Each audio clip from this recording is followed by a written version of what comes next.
Hello friends, good morning. Arpana's lifestyle চ্যানেলে তোমাদের সবাইকে স্বাগত। তো ফ্রেন্ডস, আজ আমি একটা নতুন রেসিপি নিয়ে আসলাম। তো রেসিপিটা হলো মশলা ভিন্ডি রেসিপি।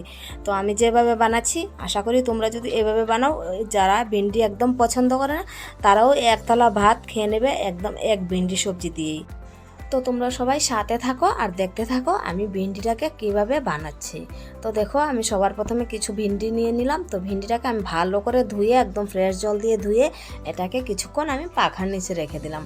আর যদি তোমাদের তাড়া থাকে তাহলে এক কাজ করতে পারো, একদম ফ্রেশ সুতি কাপড় দিয়ে এটাকে ভালো করে মুছে নিতে পারো। তো আমার তো তাড়া নেই, সেই জন্য আমি কিছুক্ষণ পাখার নিচে রেখে দিলাম। তো তারপর দেখো, আমি এক এক করে ভিন্ডিগুলোকে 1 ইঞ্চ, বেশি বড়ও করব না বেশি ছোটও করব না, 1 ইঞ্চ সাইজে আমি সবগুলো ভিন্ডিকে কেটে নেব। তো কেটে নেওয়ার পর আমি তোমাদের দেখাচ্ছি এক একভাবে কীভাবে মশলা ভিন্ডিটা বানাতে হয়। তো কাছে দূরে যে যেখান থেকে আমার ভিডিওটা দেখছো, যদি আমার এই রেসিপিটা তোমাদের একটুও ভালো লেগে থাকে তাহলে অবশ্যই আমার চ্যানেলটাকে সাবস্ক্রাইব করে এভাবেই আমার পাশে থাকার অনুরোধ রইল। আর যারা যারা আছো পুরানো বন্ধু, তো তাদের অসংখ্য ধন্যবাদ ও ভালোবাসা।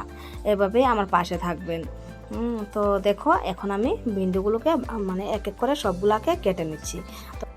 তো আমি যেভাবে বানাচ্ছি তোমরা ঠিক এভাবে একবার বাড়িতে বানিয়ে খেয়ে দেখো, কতটা টেস্টি লাগে। তো দেখো, আমি এক এক করে সবগুলা ভেন্ডিকে কেটে নিলাম। কেটে নেওয়ার পর এখন এগুলোকে মাঝখান থেকে একটু একটু করে কেটে দেব। তো তোমাদের আমি দেখিয়ে দিচ্ছি কিভাবে কাটতে হয়। কেটে দিলে কি হবে জানো তো, এটার ভেতরে ভালো করে নুন মশলা ভালো করে এটার ভিতরে যাবে, আর মশলা আর ভিন্ডিটা অ্যাবজর্বটা ভালো হবে। তো দেখো, আমি পুরোটা কাটছি না, মাঝখান থেকে জাস্ট এক সাইড থেকে একটু কেটে দিচ্ছি, যেন নুন আর মশলাটা এটার ভিতরে গিয়ে পৌঁছায়। আর আরেকটা জিনিস কি, কেটে দিয়ে ভালো করে দেখতে পারবো এটার ভিতরে কোনো পোকা ধরা আছে কিনা বা কোনো কিরাটেরা আছে কিনা, সেগুলো ভালো করে দেখে নিতে পারবো। তো দেখো, এক এক করে আমি দেখিয়ে দিচ্ছি। আমি সবগুলো ভেন্ডিকে এইভাবেই মাঝখান থেকে জাস্ট এক সাইড থেকে কেটে নিলাম। তো আমি কিছু কথা বলছি তোমাদের, অনেকেই আছে ভিডিওগুলো দেখে এসে জাস্ট কমেন্ট করে চলে যায়, হ্যাঁ, কত ভিডিও ফুল ওয়াচ করে না। তো এরকম করার চেয়ে না করাটা অনেক ভালো। আর কে কে এরকম করছে এটাও আমি ভালো করে জানি, কিন্তু এখন কারোর নাম নেব না এখানে। তো আমার একটাই অনুরোধ, তোমরা এরকম করো না। দেখতে ইচ্ছে না হলে তোমরা দেখো না, হ্যাঁ, শুধু একটা কমেন্টস করে চলে যায়, ভিডিও দেখে না, ফুল ওয়াচ করে না। তো দেখো, এখন আমি রান্নাটা কিভাবে করব। তো সবার প্রথমে আমি 2টো পেঁয়াজ নিয়ে নিলাম, আর 2টো পেঁয়াজকে এভাবে 4 ফালি করে কেটে নিলাম। 4 ফালি করে কেটে নেওয়ার পর এগুলোকে এক একটা করে এইভাবে এক একটা ভাঁজ খুলে দিলাম পার্টগুলা।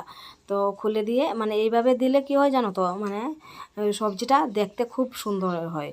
ভেন্ডির মাঝখান দিয়ে এরকম পেঁয়াজগুলো দেখা যায়, খুব ভালো লাগে।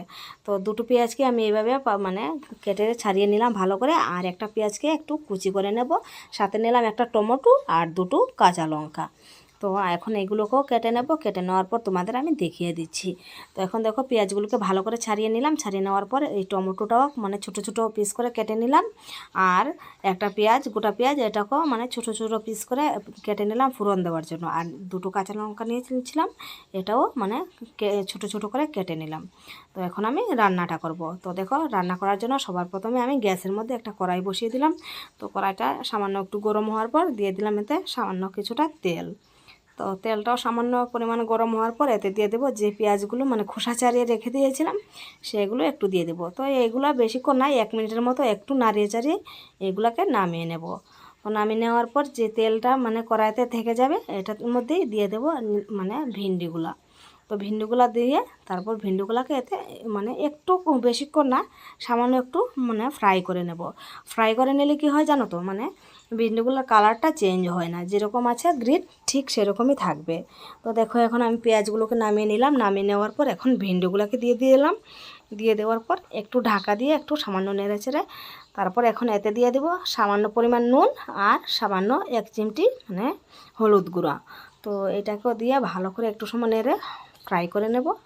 তো তোমরা সাথে থাকো আর দেখতে থাকো আমি রান্নাটা কীভাবে করছি। তো তো দেখো এখন নুন হলুদ সবটাই দিয়ে দিলাম। দেওয়ার পর এখন একটু মানে এটাকে নেড়ে চেড়ে একটু ঢাকা দিয়ে দেবো। ঢাকা দেওয়ার পর এটাকে মানে একটু সামান্য একটুক্ষণ ফ্রাই করব, বেশিক্ষণ না, 2-4 মিনিট একটু ফ্রাই করে নেব। আর এমনিতেও ভিন্ডি তো একটু নরম জিনিস, মানে বেশিক্ষণ লাগে না সেদ্ধ হতে। তো দেখো মানে সামান্য একটু একটু ঢাকা দিয়ে দিলে মানে ভিন্ডিগুলো সিদ্ধ হয়ে যায়। তো দেখো এখন ভিন্ডিগুলো মোটামুটি সেদ্ধ হয়ে গেছে, এখন এটাকে নামিয়ে নিচ্ছি। তো দেখতেই বোঝা যাচ্ছে ভিন্ডিগুলো কালার যেরকম ছিল ঠিক সেরকমই আছে। তো বেশিক্ষণ না, সামান্য একটু ফ্রাই করলাম। তো এখন নামিয়ে নিলাম। নামিয়ে নেওয়ার পর মানে কড়াতে আবার দিয়ে দেব কিছুটা পরিমাণ তেল, মানে ফোড়ন দেওয়ার জন্য। তো দেখো এখন আমি কিছুটা তেল দিয়ে দিলাম কড়াইতে। দেওয়ার পর দিয়ে দেবো এতে যে পেঁয়াজ কুচি করে রেখেছিলাম, এই পেঁয়াজ কুচিগুলো।